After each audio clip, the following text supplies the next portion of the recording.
मोटू पतलू नाम के दो भाई थे। एक दिन वो दोनों गांव के जमींदार के पास जाते हैं और कहते हैं, जमींदार जी, हम अपना कुछ काम करना चाहते हैं।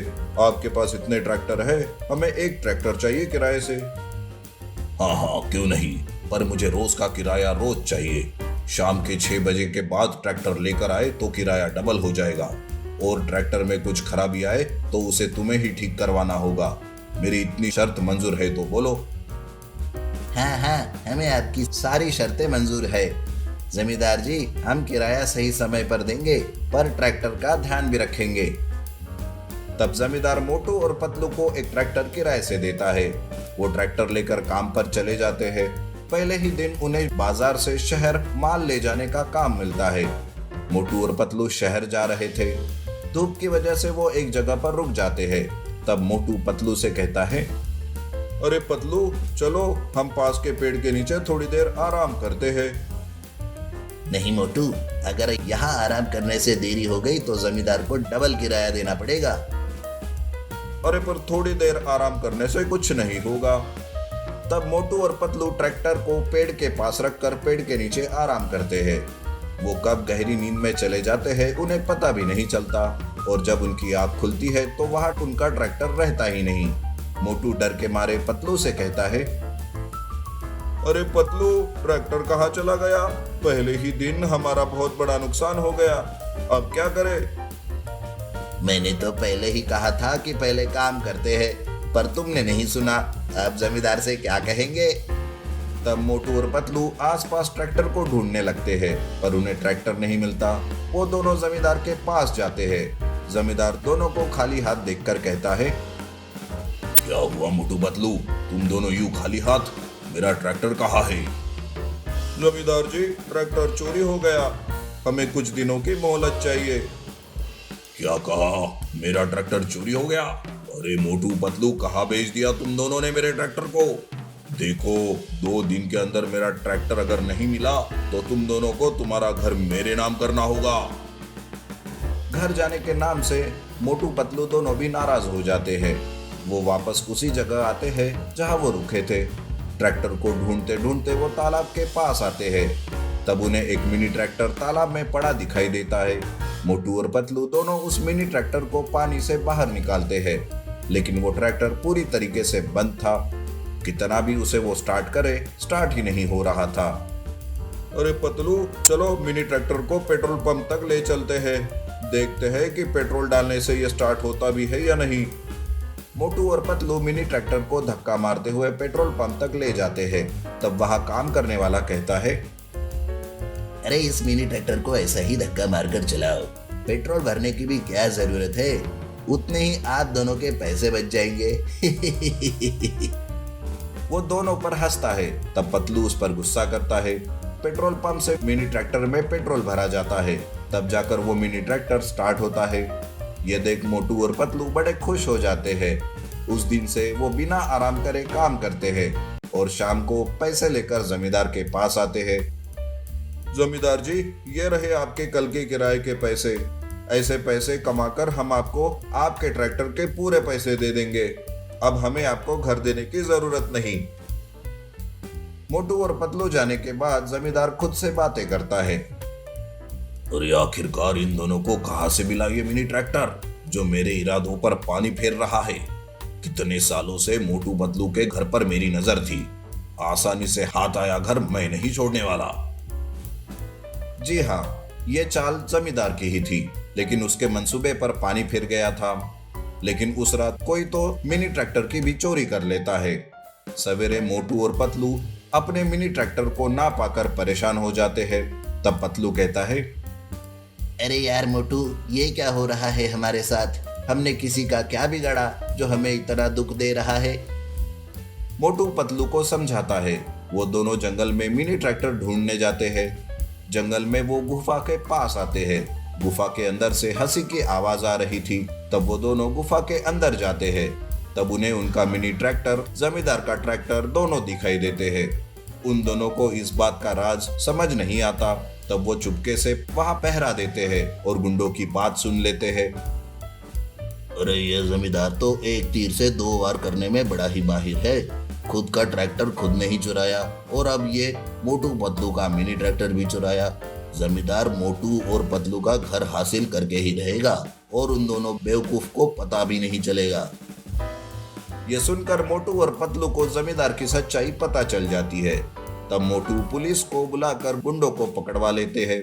पुलिस जमींदार के घर आते हैं और उसे भी पकड़ लेते हैं। इस तरह से मोटू और पतलू को उनका मिनी ट्रैक्टर भी मिल जाता है और जमींदार का असली चेहरा सबके सामने लाते हैं।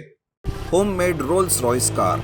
गौतमी नाम की घमंडी लड़की कॉलेज में पढ़ा करती थी। वो कॉलेज में कार से आती जाती थी। एक बार वो अपनी कार से कॉलेज जा रही थी कि तभी रास्ते में सुंदर भी साइकिल से कॉलेज जा रहा था। तब गौतमी हॉर्न बजाने के बजाय उसे अपनी कार से धक्का देकर गिरा देती है। सुंदर साइकिल से एक गटर में गिर जाता है। तब उठकर वो गौतमी से कहता है, अरे ओ गौतमी, दिखाई नहीं देता क्या? अगर मुझे कुछ हो जाता तो? अरे और क्या होता, हाथ पैर ही टूट जाते ना।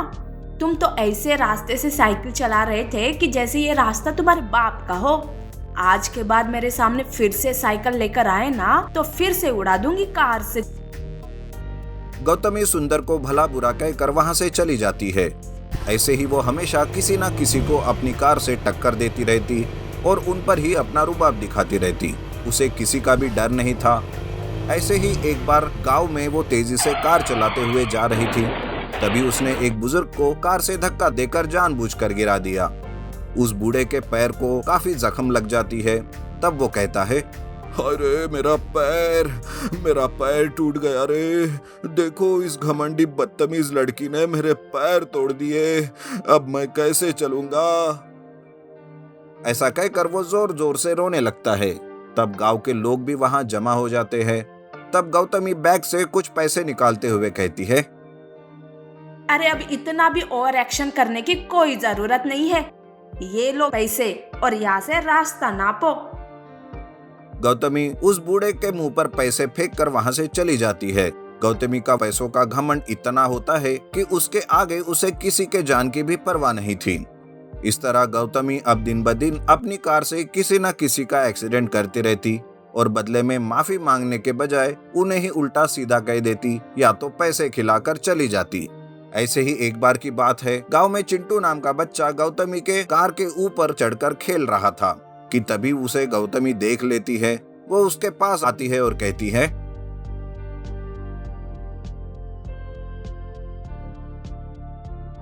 अरे ओ बच्चे, ये तेरा खिलौना नहीं है, मेरी महंगी कार है। चलो उतरो कार से। ऐसा कहकर गौतमी चिंटू को मारने लगती है।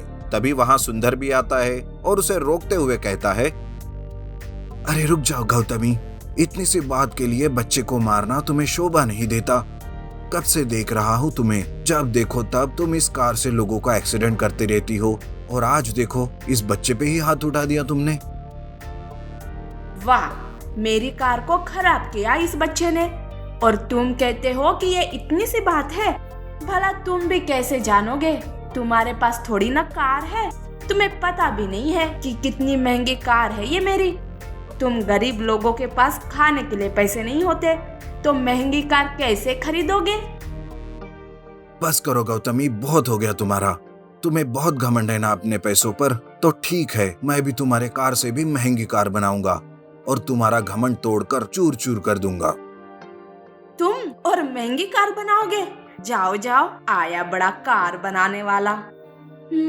पर चलो, मैं भी तुम्हें चैलेंज देती हूँ। अगर तुमने महंगी कार बनाई तो मैं सबके सामने तुमसे माफी मांगूंगी और कभी भी कार को हाथ नहीं लगाऊंगी। मंजूर है? ये सुनकर सुंदर गौतमी का चैलेंज स्वीकार करता है। सुंदर बड़ी ही मेहनत से बिना पैसे खर्च किए और घर में ही लकड़ी और बैम्बू से एक रोल्स रॉयस कार का ढांचा बनाता है। उस ढांचे में गैराज से पुराना इंजन को रिपेयर करके उसे अपने लकड़ी के ढांचे वाली रोल्स रॉयस कार में लगाता है। कुछ ही दिनों में सुंदर की होममेड रोल्स रॉयस कार तैयार हो जाती है। सुंदर अपनी रोल्स रॉयस कार से कॉलेज जाता है, जिसे कॉलेज के स्टूडेंट देखते ही रह जाते हैं। सुंदर गौतमी के पास जाता है और उसे अपनी कार दिखाते हुए कहता है, हाय गौतमी, वो देखो मेरी होममेड रोल्स रॉयस कार है ना तुम्हारी कार से महंगी। देखो मैंने मेरा चैलेंज पूरा कर दिया, अब तुम्हारी बारी है। गौतमी भी सुंदर की रोल्स रॉयस कार को आंखें फाड़ फाड़ कर देखती रह जाती है। तब उसे सुंदर की मेहनत का पता चल जाता है और उसे अपनी गलती का एहसास भी होता है। तब गौतमी सबके सामने सुंदर से माफी मांगती है और कहती है, सुंदर, सच में तुम्हारी होममेड कार ने मेरी आंखें खोल दी। जरूरी नहीं है कि पैसों से ही सब खरीदा जाए। आज तुमने दिखा दिया कि मेहनत से महंगी चीजें हम बना सकते हैं। अब चैलेंज के हिसाब से मैं सबके सामने तुमसे माफी मांगती हूँ। मुझे माफ कर दो सुंदर, और हाँ, आज से मैं कभी कार को हाथ भी नहीं लगाऊंगी। सुंदर भी गौतमी को माफ कर देता है। उस दिन से दोनों बहुत अच्छे दोस्त बन जाते हैं। गौतमी अपना घमंड छोड़कर सबसे अच्छा बर्ताव करने लगती है और कॉलेज खुद की कार से ना आते हुए सुंदर की कार से वो रोजाना आने लगती है।